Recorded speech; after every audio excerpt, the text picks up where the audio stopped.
Welcome back to Books and Bites. Today we're going to take a deep dive into Ray Bradbury's Fahrenheit 451. Oh, fantastic. This is a classic. It is, and it feels eerily relevant today, even though it was written back in the 50s.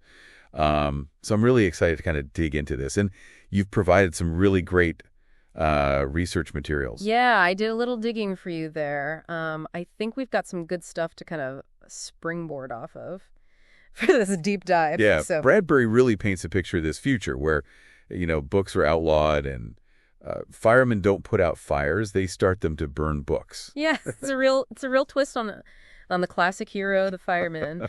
And it's a dystopian novel. So very much looking at what can happen when a society goes down a certain path. Right. I think that's what makes it so powerful and scary in some ways, is that, when we look at our own times and think about, the suppression of knowledge and this constant barrage of information, and how do we even determine what is truth and what is not?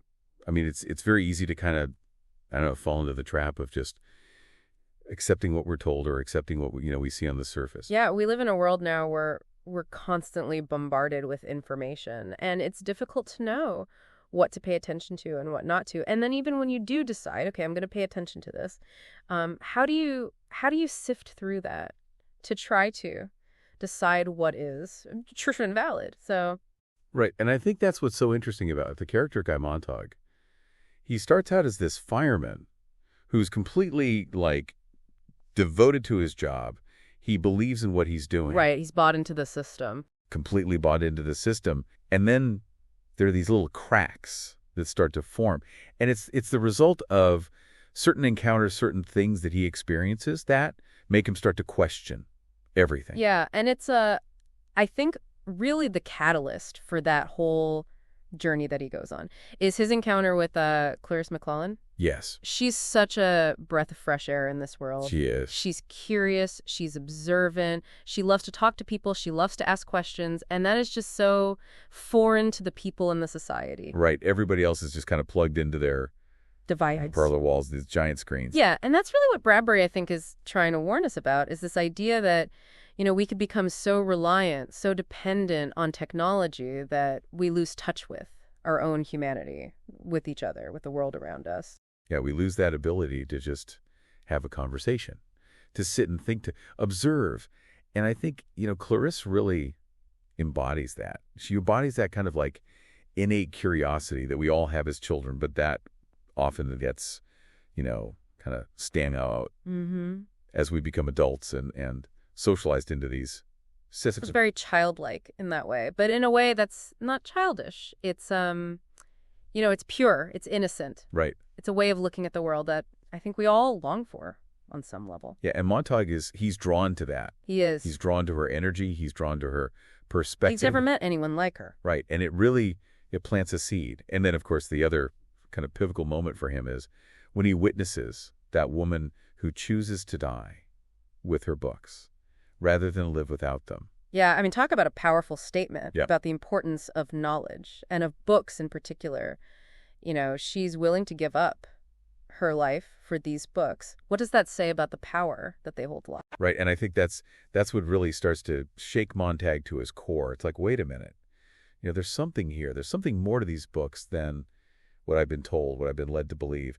And so he commits this act of rebellion. He steals a book. Yeah, he does. And this is the beginning of his transformation. Yeah, he's starting down a very dangerous path. He is. A path that will lead him to question everything, to challenge the very foundations of his society. Right, and this first part of the book, it's called The Hearth and the Salamander. I love how Bradbury uses these symbols to kind of represent the different forces at play here. The hearth, of course, symbolizing home comfort, warmth. Right. The life that Montag is accustomed to. Right. The salamander, this creature that was believed to live in fire unharmed, representing the firemen themselves. Yeah, and it's so interesting how Clarisse is such a contrast to Montag's own wife, Mildred. Yeah, Mildred is so checked out. Yeah, she's completely immersed in this technology. Addicted to her parlor walls. Yeah. Living in these simulated realities, completely detached from any kind of real human connection. Right. And I think it's such a poignant commentary on, what Bradbury saw as the potential dangers of technology. Absolutely. This idea that technology could ultimately isolate us, could numb us to the world around us. And I think, we see so many parallels today with people being glued to their phones, constantly scrolling through social media, just bombarded with information. And losing the ability to just be present, to have a meaningful conversation, to engage with the world in a real way. Right. And so in this environment, in this world, it's instant gratification and intellectual apathy. Montag's journey becomes even more important. It does. Because he represents the possibility of awakening. Right. Of questioning. Of challenging the status quo. Yeah. Of seeking something more than just these empty distractions. Right. And it's a reminder to all of us that we have that power. We have that power within us to wake up, to question, to seek something more. To think for ourselves. Yeah. To engage with the world in a meaningful way. And so Fahrenheit 451, it's so much more than just a sci-fi novel. It's a powerful allegory about, the dangers of censorship, the importance of knowledge, and really the struggle to find meaning. And the world that often seems determined to keep us distracted and disengaged. It is, and I think it's a book that everyone should read at least once. I agree. Because it really does force us to confront some uncomfortable truths about ourselves and about the world that we're creating. Yeah, and it's a warning, but it's also a call to action. It's a call to be more aware, to be more engaged, to be more critical of the world around us. Absolutely. So I think as we move into the next part of our deep dive, we'll explore how Montag's journey unfolds, the allies and enemies he encounters, and really the profound insights that Bradbury offers into the human condition. I'm excited. Yeah, me too. As Montag's journey unfolds, he's really grappling with all these new ideas and this new knowledge that he's encountering, and he realizes he needs guidance. Yeah, he's in over his head in a lot of ways. He is. He needs someone to help him kind of make sense of it all. And that's where Professor Faber comes in, right? Exactly. Faber, this former English professor, becomes kind of like Montag's mentor. I love the character of Faber. He represents that lost world of intellectualism. Yeah, that world that has been suppressed in this society. Right, the deep thinking, the critical analysis. It's like it's almost forgotten in this world. It's seen as dangerous. Right, and Faber really understands the power of books, not just for the information they contain, but for the way they make us think. He gets it. He really does. There's this great line where he tells Montag, it's not books you need, it's some of the things that once were in books. Oh, that's good. And what he's talking about there is the qualities that books cultivate in us, the leisure to digest information, the right to carry out actions based on what we learn from that information, and the time to contemplate what we've learned. Yeah, those are things that are sorely lacking in this fast-paced, sensation-driven society that Bradbury depicts. Totally. We're constantly bombarded with information, but we rarely have the space to really absorb it, to think critically about it, to let it shape our understanding of the world. And I think Faber recognizes the dangers of that. He does. He sees books as a kind of antidote to that, a way to reclaim our agency and our ability to think for ourselves. So Faber agrees to help Montag in his quest for knowledge.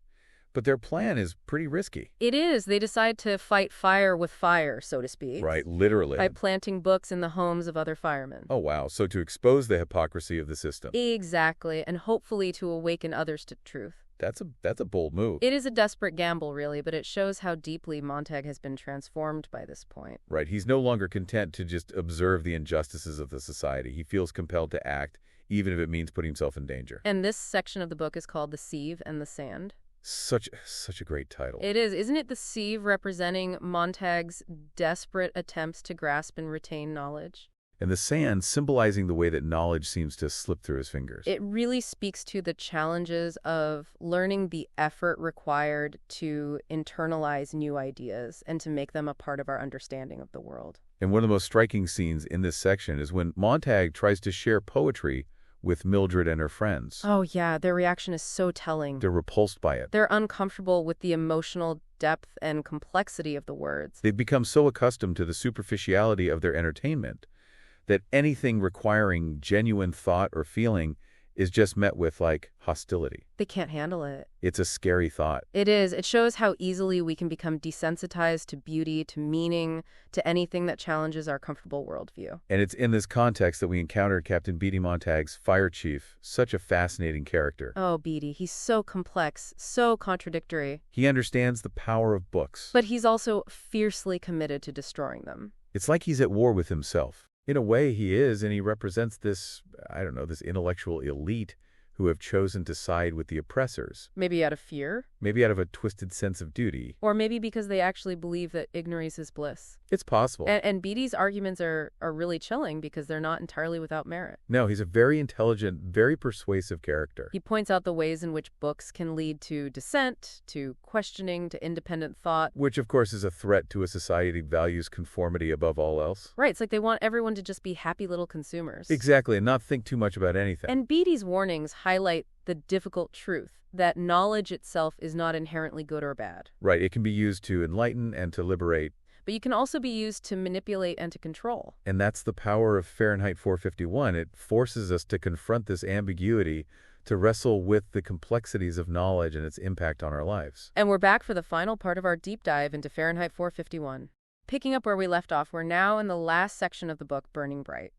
Such a fitting title, given everything that happens in this part. Yeah, things really come to a head for Montag here. His world is about to be turned upside down. That's one way to put it.